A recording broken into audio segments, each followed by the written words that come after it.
The next topic is equivalent values or dated values. And what you need to know about equivalent value is that sometimes we have more than one cash flow, sometimes we have more than one payment, and they all come at different time.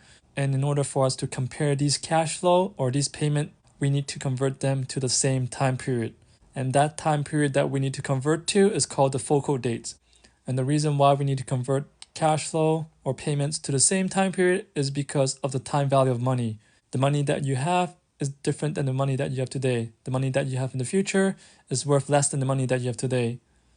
So therefore, in order for us to fairly compare cash flow or payments, we need to convert them to the same time period.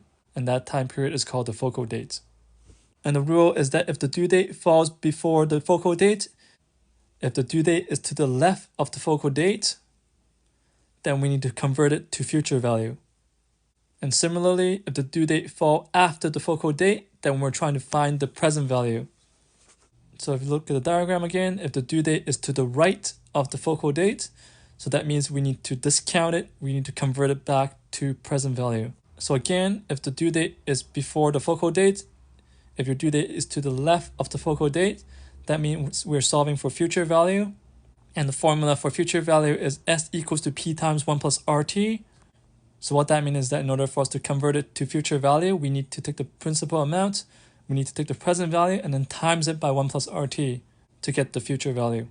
And then on the other hand, in the second case, if the due date is after the focal date, then we need to find the present value. And we're using the same formula, S equals to P times 1 plus RT, and we're just rearranging it to solve for P. So P equals to S divided by 1 plus RT. So to find the present value, we take what we have and then we divide it by 1 plus RT. So we take the future value and then we divide it by 1 plus RT. Example 2. Payment of $1,750 and $1,600 are due 4 months from now and 9 months from now respectively. What single payment is required to pay off the 2 scheduled payments today if interest is 9% and the focal date is today? So our first step is drawing the diagram. So if we look at the diagram, we have 2 payments. The $1,750 4 months from now, and then we have the $1,600 9 months from now. So your T is 4 over 12 and 9 over 12 respectively, because T is in years. So 4 over 12 is 4 months from now, and 9 over 12 is 9 months from now. And we're solving for X. X is the single payment that is required to pay off the debt, and that payment is scheduled for today. So that's why at time 0 we have X.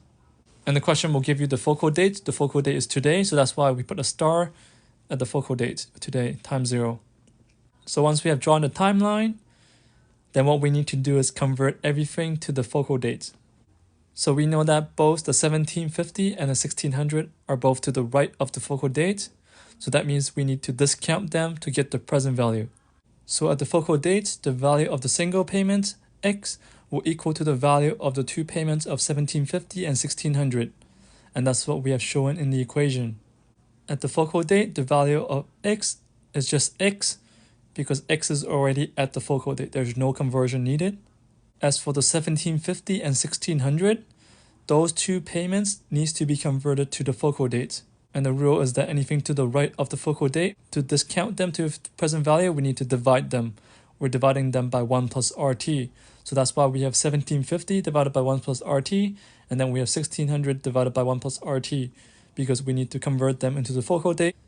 And both of these payments are to the right of the focal date, so therefore we need to discount them. We need to divide them by 1 plus RT. Once we understand the setup of the equation, then we can substitute the value. We know that R is 9%, so 0.09. And then for the T, we have 4 over 12 and 9 over 12 respectively. So we substitute those into the equation. And we calculate the denominator. We get 1.03 and then 1.0675 for both. And then if you do the algebra, you're going to get X equals to 3197.86. And that is example 2.